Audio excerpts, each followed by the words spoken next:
Rebonjour à tous. Donc cette vidéo, en fait, c'est un complément à la précédente vidéo dont le but était de trouver une valeur approchée de logarithme de 2 sans utiliser la calculatrice.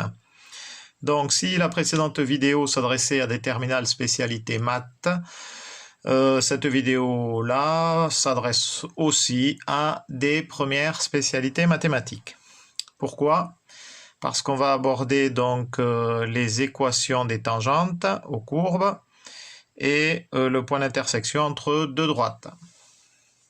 Alors, dans la vidéo précédente, GeoGebra nous avait calculé directement l'équation de droite des tangentes. Eh bien, on va voir qu'on peut retrouver donc ce résultat, par exemple, cette équation-là, y égale moins x plus 2, qui est l'équation de la droite de la tangente au point d'abscisse 1 à la courbe CF. Donc la courbe CF, c'est la fonction f de x est égale 1 sur x. On se situe au niveau de l'intervalle 0 exclu plus l'infini. Voilà. Alors, ce qui est important à connaître, c'est l'équation d'une tangente à une courbe. Alors, donc voici, c'est l'équation de la tangente, donc de l'équation de la tangente en A. Alors, A, c'est au point d'abscisse A, hein, à la courbe CF. Donc, CF, si j'avais G, H, IJ, ben, ça serait c'est la courbe F, H, IJ, quoi. Donc là, on se situe au niveau de la courbe F. Donc c'est y égale f' de A, la dérivée au point d'abscisse A, facteur de x moins A plus f de A. Donc si on cherche à calculer, à vérifier qu'on a bien y égale moins x plus 2 là, on se situe avec petit a égale 1, puisqu'il s'agit bien de la tangente au point d'abscisse 1, y égale moins x plus 2. Alors allons-y.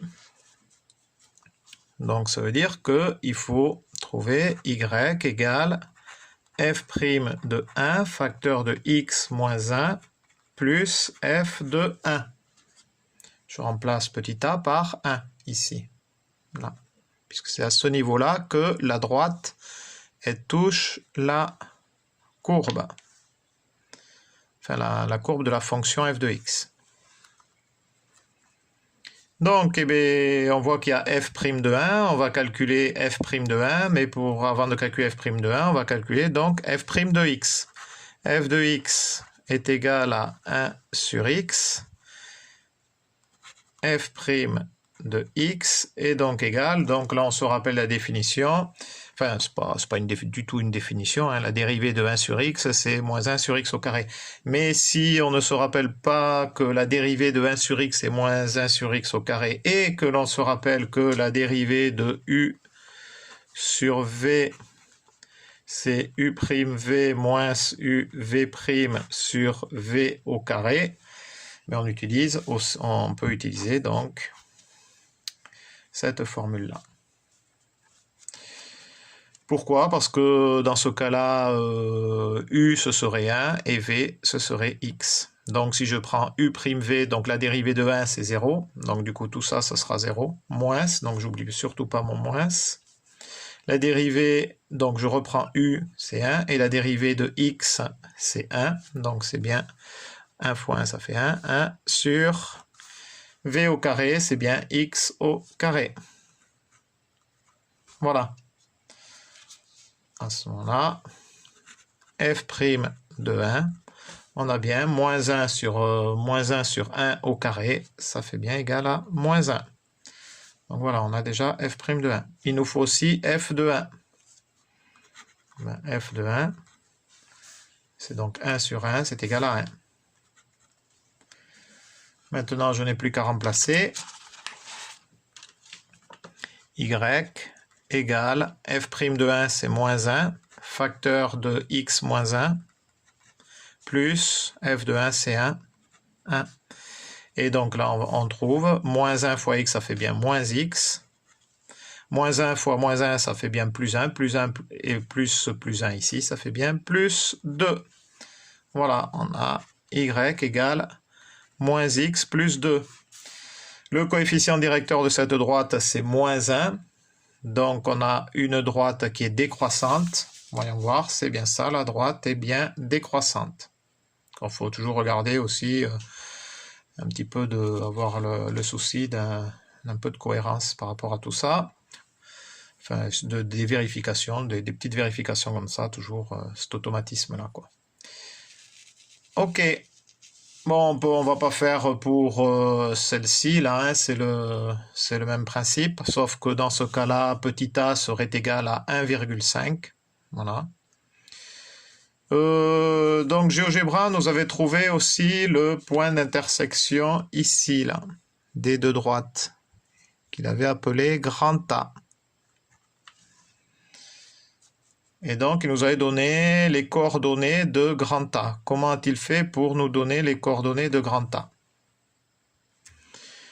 Donc, comme ce point-là, il appartient à la fois à cette droite d'équation y égale moins x plus 2 et à cette droite d'équation y égale moins 0,44x plus 1,33, ça veut dire que ces coordonnées vérifient à la fois cette équation et celle-ci aussi.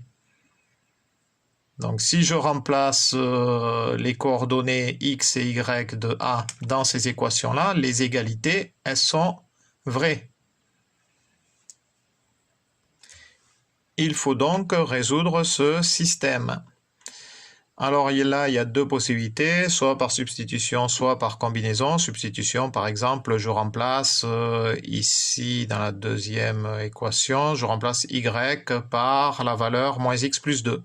Ici, puisque y égale moins x plus 2, donc je prends moins x plus 2, je remplace y là. Je prends moins x plus 2 ici. Et il me reste x, et donc, du coup, j'arriverai à trouver x, puisque je n'aurai plus que l'inconnu x. Je peux faire aussi par combinaison, ça voudrait dire que j'additionne le premier membre ici, égale l'addition du deuxième membre ici. Mais quel est l'intérêt si je ne multiplie pas avant par moins 1 ici? Donc là, il faudrait que je multiplie ici par moins 1. Pourquoi? Parce que si j'additionne, après j'aurai moins y plus y, les y vont s'éliminer. Donc si là je multiplie par moins 1, c'est-à-dire que j'aurai moins y égale plus x moins 2. J'ai le droit. L'égalité reste vraie si je multiplie par le même nombre à droite et à gauche de l'égalité. Et ensuite, je pourrai additionner donc chaque membre là.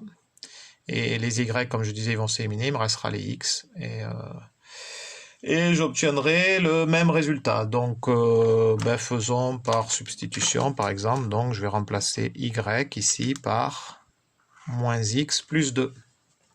Donc, j'ai moins x plus 2 égale moins 0,44x plus 1,33. Je décale. Je garde les x à gauche, donc j'ai bien moins x. Moins 0,44x, il passe à gauche, donc il devient plus 0,44x. Le 1,33, il est bien placé. Le plus 2, il passe de l'autre côté, il devient moins 2. Donc là, ça me fait moins 0,56x égale 1,33 moins 2 égale moins 0,67. Je multiplie à droite et à gauche de l'égalité par moins 1. Donc, du coup, j'ai plus de chaque côté. Et donc, x égale 0,67 sur 0,56. Ce qui me donne environ 1,2. Voilà, c'est ce qu'on avait trouvé avec GeoGebra, l'abscisse du point A, qui est le point d'intersection de ces deux droites. Donc pour connaître, je vais réduire un peu, voilà. Pour connaître maintenant l'ordonnée du point A, il suffit que je remplace x soit ici dans cette équation, soit ici dans cette équation. Quoi qu'il en soit, on obtiendra exactement le même résultat au niveau de l'ordonnée. Autant faire au niveau du plus simple, ici, quoi. Donc, si y égale moins x plus 2, ça veut dire que y égale moins 1,2 plus 2, et donc égal à 0,8. Voilà les coordonnées du point A. 1,2, point virgule, 0,8.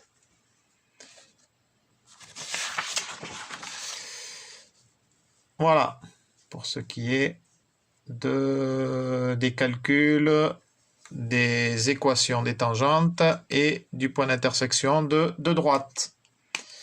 Bonne journée.